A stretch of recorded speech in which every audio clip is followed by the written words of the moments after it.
Okay, there we go. Can you guys hear me now?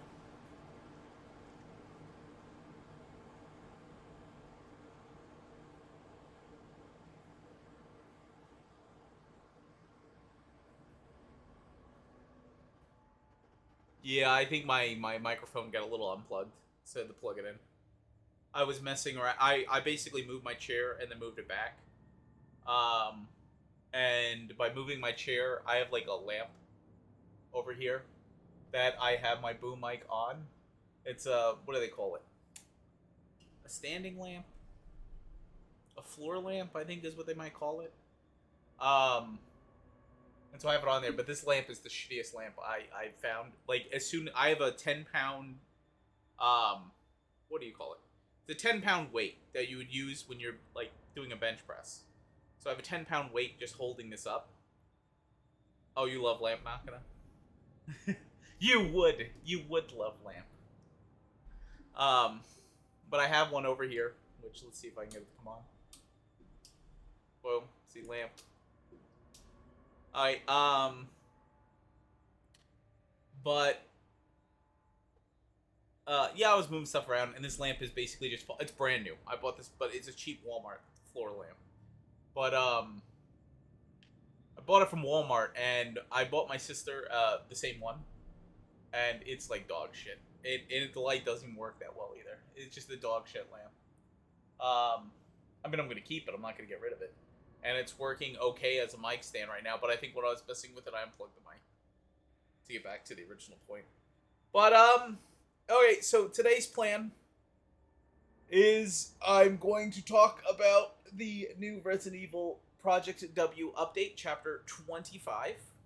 It's not out yet. It's right now in the public test servers, I think, for a few days, and it'll be gone. I believe the release date for this is one day before my birthday, August 30th, which would be cool. I'll do a whole birthday stream, probably playing the new killer. Um, Depending on what day August 30th falls on. Because my plan is I'm going to be streaming probably Wednesday, Thursday, Friday. I mean, my birthday's not for another couple weeks. It's not gonna hang in there, bud. Um, but yeah, my plan is I'm gonna stream Wednesday, Thursday, Fridays. Saturday and Sunday, unless something like really incentivizes me to play something that I feel like would be good on a stream, I'm probably not going to stream on the weekends. So, for example, if I played like Dead by Daylight on the weekend, I'm probably just going to stream it to get more content. Um, I did want to bring up, I've been posting daily on my YouTube channel, and so if you guys want, you can go check out some of the content from the streams, the previous streams on there. My schedule for that is that you're going to get one killer game, one survivor game, and then one other video. So, like, one day is killer, one day is survivor, and then the third day is going to be another video, which is usually going to be like, hey, what basically this video would be considered an other video. That basically what I'm saying right now. And other games. So, like, if I play Hitman or I play something on stream like Rainbow Six Siege, if I feel like the content is worth it, that would become an other video. The last time I played Rainbow Six Siege, I didn't think it was worth it. Those were just really bad games, and it was just a bad time.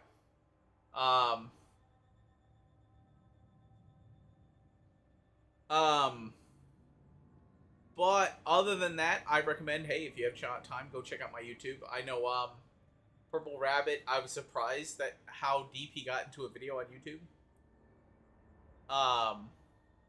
Oh, you've been itching to play Siege? Yeah. My new thought process is I kind of want to if we're going to do it again, get with Maddie's group to do it. Because playing with randoms is not fun, especially because all they're going to do is team kill or DC. Or, I realize playing a shield boy, but when people don't actually use the information I'm giving, the pings I give out, shield boy is the worst class in the world if no one uses him. Like, if no one follows up on the situation or uses me as a wall, uses me as somebody that can suss out information of where people are, because I like when I can ping somebody and then Maddie or somebody else can clean them up through the wall and just like basically end the situation. And it's not that they have nothing to do about it, but it's basically a class where I can drop wards. And if no one uses the information from my information I'm giving, if no one's looking at the mini map, then yeah, it's not worth it. But enough with the stalling. I'm probably going to just start going over this update. I don't plan on spending too long on it because I want this to fit into a YouTube video. So we're gonna go through it real quick. I watched a few videos on how the killer plays, and I watched some stuff about it that seemed pretty cool. So I'm just gonna go over. Oh shit, that's too offensive. That's too internationally offensive. Not gonna. What the hell? But I'm just gonna go over the update, some cool perks, and some cool stuff I see for this killer. I feel like he might be a little overpowered, but you know what? I think this might be just the pregame talking, because I think he might be overpowered, but I think not enough people have broke him yet. Like, I think there's probably going to be survivor strats that come out that are just going to break this killer. And then he's not going to feel overpowered. He's going to just feel normal. But looking at this, Resident Evil, Dead by Daylight, Project W. Okay, can we get this off of here? Thank you. Release September 2022. Well, I heard it was August 30th was the release date. I could be wrong. That makes sense. I'm hoping the information in here is up to date. Alright, let's go right into it. So, you guys may know Wesker is the new killer. One of the things that I like, number one, they got him with his like corny ass voice lines. Wesker always had that like weird voice, like, yes, Chris. Like it'd be like if I was doing a voice for a character in Resident Evil. That's like Wesker's voice, where it just sounds all nasally and like weird.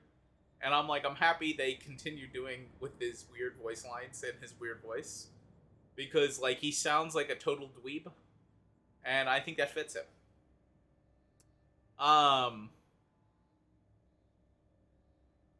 Oh, we're going over his power. So his power is kind of a little weird. I've been watching some games about it. I'm probably not going to read too much on here. So he has like a lunge ability, and he can lunge twice. So it's kind of like the Nurse Blink, but you can't go through walls. But if you hit somebody during your lunge, you grab them. And when you grab them, you can throw them. You can't aim where you throw. Wherever you grab them is wherever you're going to throw. But when you throw them forward in front of you. If they hit an object, they take damage. If they hit another player, you both take damage. If they hit nothing, in all these situations you gain a little bit of infection. You just throw them across the map and they're stunned for a few seconds. And then you're basically going to run up to them while they're getting up off the ground and continue the chase. But they don't take damage, they just get a little infection. Now, if their infection is full when you grab them, you immediately put them on your shoulder. Which is interesting. So it's basically like you grab them and you don't even have to pick them up off the ground. They're on your shoulder. Let's go to the hut. With his ability, he can vault over windows and pallets. He doesn't do it that quickly. He's not like Legion. And I don't know if he actually body blocks the pallet or not. I don't know if the survivor can just jump over it again. It didn't seem too useful. Like, it didn't seem too useful. Because if you vault over it, it just seems like the survivor's just going to get distance on you. Because it would be like if you just decided to vault it without actually, like, any add-ons or anything like that. Of just regular vaulting. Or any perks.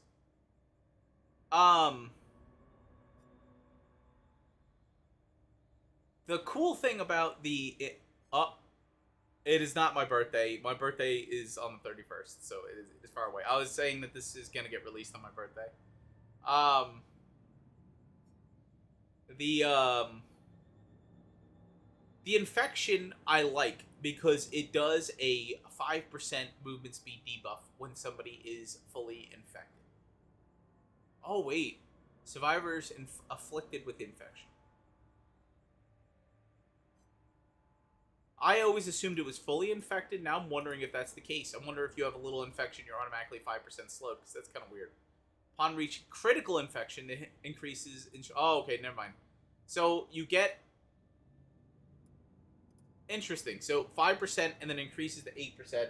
I'm surprised they have the infection, the slowdown in the beginning, not only at critical.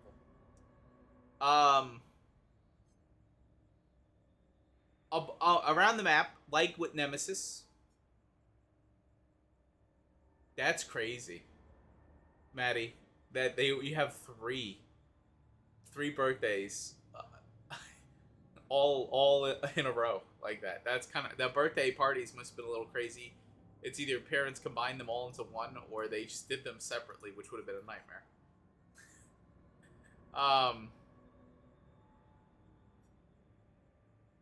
So, like Nemesis, there are supply crates around the map where you can get a first aid spray to cure the infection. The cool thing about the first aid sprays is that it's not just one spray. They get multiple uses out of the spray, which is cool. I believe it's 2, but there might be add-ons that change that.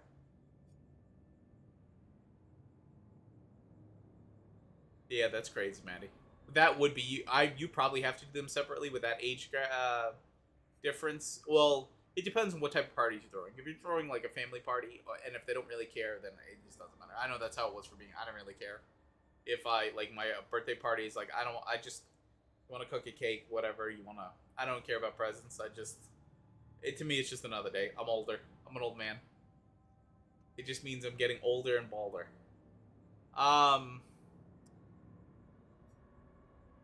The cool thing is, too, unlike the injection... Well, actually, you know what? I don't know. You might actually... I've never tried using the Nemesis, the needle, on somebody else. For Nemesis. But, it's cool. You can heal somebody else. You might be able to do it with Nemesis, too, and I just never tried it. So let's go into the perks real quick. Okay. This is the flavor text up here. And then we're going to go right into the actual, which is right here.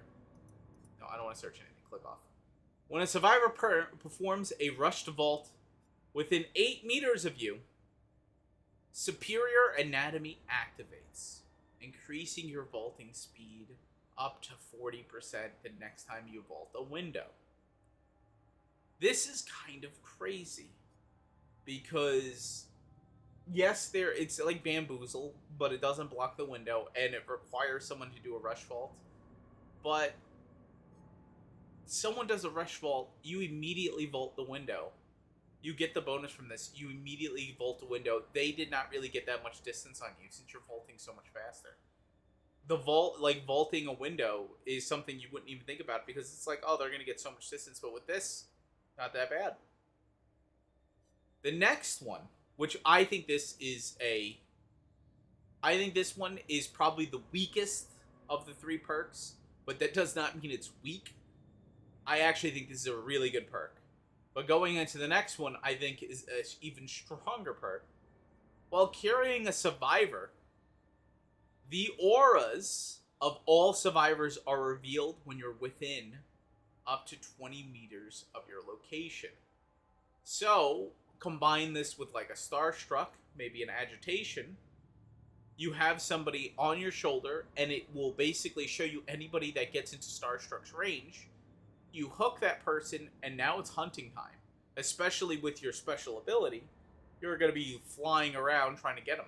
Now, this perk on Nurse is probably going to be lethal. And the last new perk that he's giving, I think this is a strong perk. Probably not as strong as the last one, but I think all 3 of these perks are good. After all the generators are done, but before the exit gates are opened, any survivors that are hooked, basically that are missing a health state, suffer from the broken status effect until the exit gates are open. The reason why I think this is kind of crazy is there is usually a mini game that is played. There is a phase of the game that is played if you make it to endgame, where you are in a state where the generators are done. You might have a survivor who's downed, and now you have to play a hook game, where survivors are going to have to save the person on hook. What this perk does is it makes it so that if people are trying to go for the save on hook after all the generators are done, they have to they have to basically open the exit gate and then heal themselves, which wastes a lot of their time. This could be the difference between someone dying on hook at the end and them getting a 4-man escape now. Combine this with perks like No Way Out and stuff like that. You catch somebody after the gens are done, even if they're on first stage, they're probably dead. Maybe like what is it called? Remember Me, No Way Out. They might not be able to get any use out of this. And if you decide to maybe not camp the person at the end and go check the exit gates, maybe they're in a decent location, you can maybe protect both exit gates. You can go over, and most likely, if you've been dishing out a lot of damage in the game, or people are getting unhooked at the end of the game, they can't heal. So at that point, it's basically like having Devour Hope without having Devour Hope, where everyone's insta-downable, but only because they're already injured.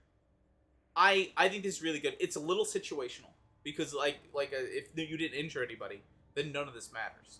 They're still going to do the same rescue at the end. They're still going to open the exit gates. They're going to body block. They're going to let that person out. When we get into the survivor perks, they have a perk that kind of counteracts this a bit, which I think is a good idea, to come up with counteract perks for certain strategies that might come with the new killer perks. So let's go into the first new survivor.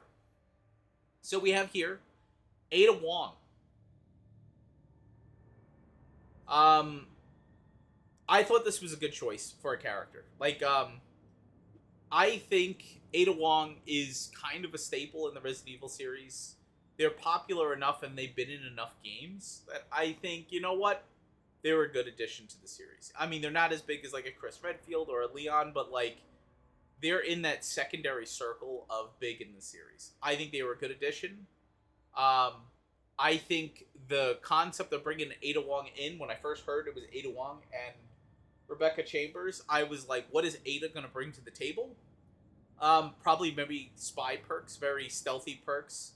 I was thinking it could be anything. Like there could be a large list of things that they can add that maybe can help with more stealth gameplay or with other things. They didn't fully go that direction, but I think she kind of fits more of a... What's that character's name? I don't know why I'm running a blank on the character's name. Not Fang. Fuck, I don't know. It's the survivor that came out with the K-pop killer, the trickster. I don't know why I'm blanking on her name. But she has very selfish perks, like, you know, when your teammate gets downed or when something happens, it gives you information, or like when something, you know, things are better for you as people are dying, as your teammates are dying. You know, you get what's that perk called?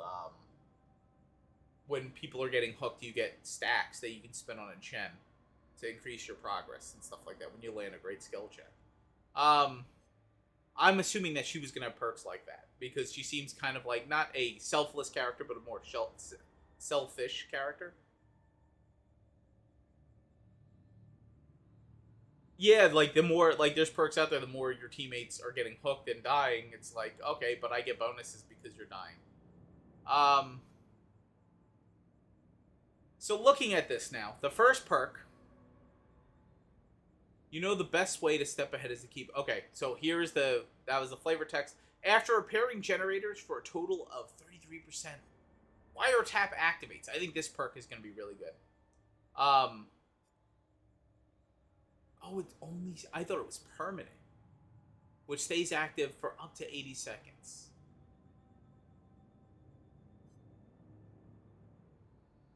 Okay, so this kind of works like Blast Mine. You're on it, you activate it, you have 80 seconds. the cool thing about this is I watched somebody use this on Killer Shack Gen, and it made Killer Shack loop so easy for survivors because they kicked the killer did not kick the gen in Killer Shack. They kept going with the chase, and they basically knew where the killer was 24/7 going around Killer Shack, and they always made the correct choice. They didn't have to take a guess. They were always the furthest away they could be from the killer. They knew the proper times to vault the windows. It was insane because they had that information. It made it feel like an infinite. Um Now, if the killer kicks this, which by the way, it's gonna make killers probably kick these things more to get rid of that information. Which, by the way, if the killer kicks it, that just gives you more time to get away, or to get yourself into a good position, or to get out of there. Because if the killer stops and kick it, you have more time to run. You can make more distance. I thought this was a really good perk. I'm going to be running Wiretap. I think Wiretap's awesome. It's going to go with my Blast Mine build. So when the killer goes to kick it to get Wiretap off, he's going to get Blast Mine. And then when he goes to, he's going to have to kick it again, which is going to give you more distance.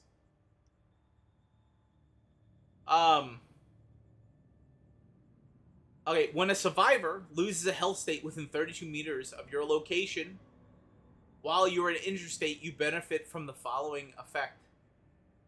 Grants up to 35% of your missing health progress.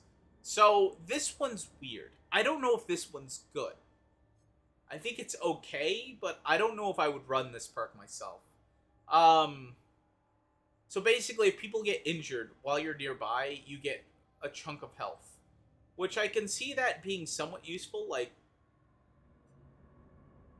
say someone's healing you nearby when the killer's chasing a third person, and then they take a hit and you just instantly go up. It would feel like kind of like an auto-dieback thing where it's just like, oh, surprise progression, but I don't know if I want to heal next to the killer. So I don't know about this. This one's more of, I might not run it, but I have a feeling if I think about it enough, I might come up with a good build that might use this effectively.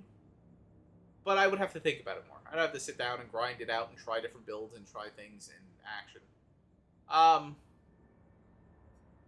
So here's a selfish perk. When you become the last survivor remaining in the trial, low profile activates, which suppresses your blood pool and scratch marks for 90 seconds. So this is the end game perk. This is, I'm going to run around and find the hatch, and I'm not going to play stealthy because all my scratch marks and my pools of blood are hidden. I kind of wish, I wish they added on here that you didn't make any noise. That would be cool.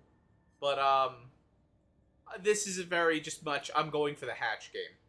I think this perk is probably going to be very good for people who run those escape streaks and stuff like that. So people who are going like for 100 escapes in a row or something like that, this is a perk that they would probably run. I don't know how much in like trying to save everybody on your team that this perk would be good, because the whole thing is like if you're in this situation, in my opinion, you've already lost the game. You might be able to escape yourself, but the game kind of feels like a loss. This is the character, Survivor, I was most excited that they added. This character is a medic. So it's Rebecca Chambers. She was in Resident Evil 0, Resident Evil 1. I don't think she makes an appearance in 2 or 3. I don't think she makes an appearance after those. But she is kind of like she's a meta character. She's kind of what I consider her the morally just character, where she's not the character that is like, I do what is legal. She just does what is right or what is just. I feel like she is a good character. I think I'm very happy she's in this game. I hope she gets some really good skins. I hope she gets classic Resident Evil 1 costume. That would be weird. It'd be a weird look, but I'm down for it. I'm hoping the skins that they add to this game are pretty cool. So looking at her perks. Okay, better than new. I was more excited for her, by the way, was because she is a medic. I was hoping we would get a lot of healing perks, and we're going to see if that's the case. Upon completing a healing action on another survivor, they benefit from the following effects for the next 35 seconds. Increases their action speeds at repairing, healing, unlocking, cleansing by 6%.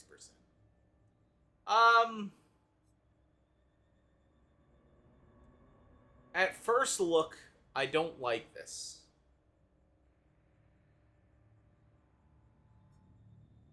But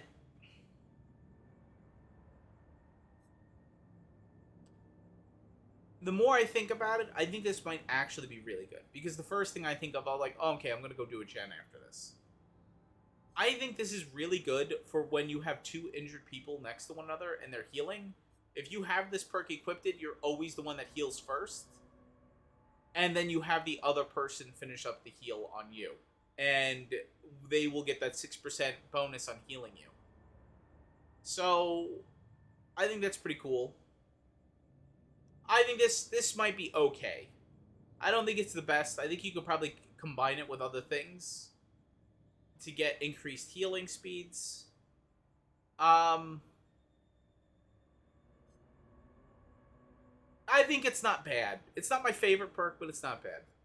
Let's look at another one. Reassurance. When within 6 meters of a hook survivor, press the active ability button to halt their sacrifice progress for the next 30 seconds.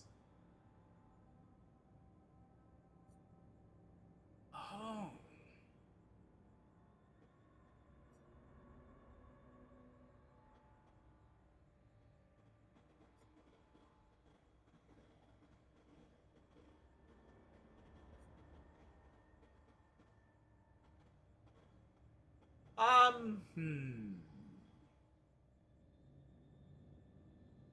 This might be kind of broken.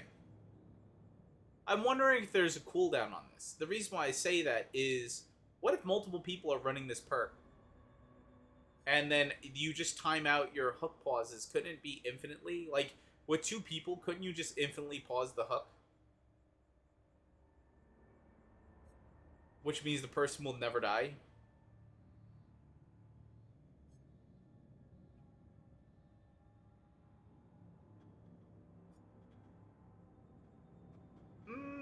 I guess it's not really... Even if that's the case, I guess that's not broken, because you have to be nearby. Wait. Yeah, within 6 meters. You have to be really close. So, like, if the killer's camping, he's gonna have to go after you, or you're gonna keep pausing the hook. So it's just gonna incentivize him not to camp. I think this is good. I think this is a good perk. I don't think it's overpowered. At first, I was like, could be kind of overpowered.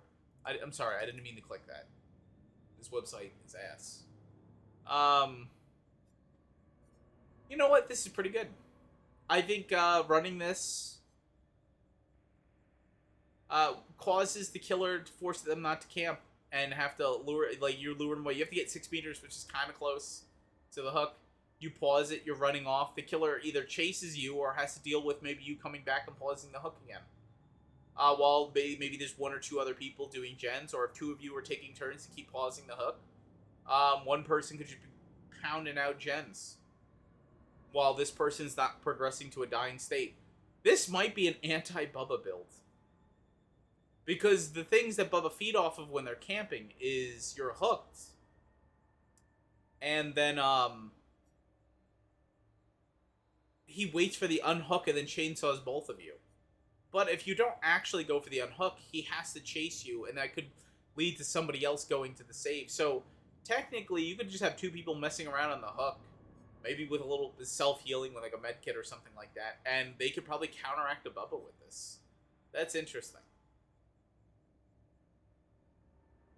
Basement Bubba, no more. Let me just relight up that.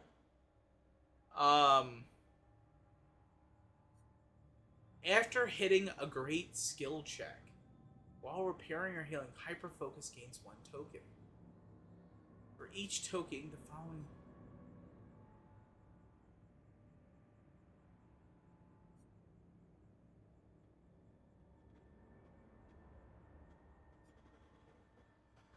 Ooh.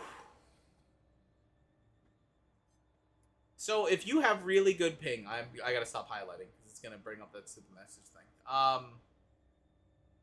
If you have really good ping and are really good at landing great skill checks, you could be a monster. Like, I get you could use tap tokens. I forget what it's called.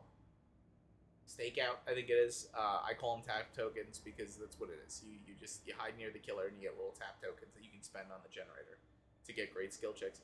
But you max out your tap tokens, you do this, and all of them will count as great skill checks. So even if you're not good at getting your skill checks, like, this is insane. You get just a large bonus to gens. That could save you some time.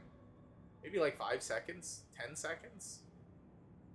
Oh, if you're good. Like, I'm just thinking of tap tokens. If you don't have tap tokens, if you keep triggering this over and over again, because it increases the duration, how many, like, the odds of getting skill checks. If this works with a toolbox too, you can get a lot of skill checks and maybe chunk up a gen really fast. That's kind of crazy. And we got no customizations here. Okay, so that is it. I think these are some crazy additions, but we're gonna go ahead and we're gonna get into the game. By the way, update: I cut up all the videos from last week. I did that all on like Friday and Saturday. I have thumbnails. I cut everything up, and they're all pre-recorded, and they're all scheduled on YouTube to be released. So I have nothing in the back catalog, so I can stream for a bit. I have a lot of freed up hard drive space now. But we're gonna go ahead, and we're gonna get into the game.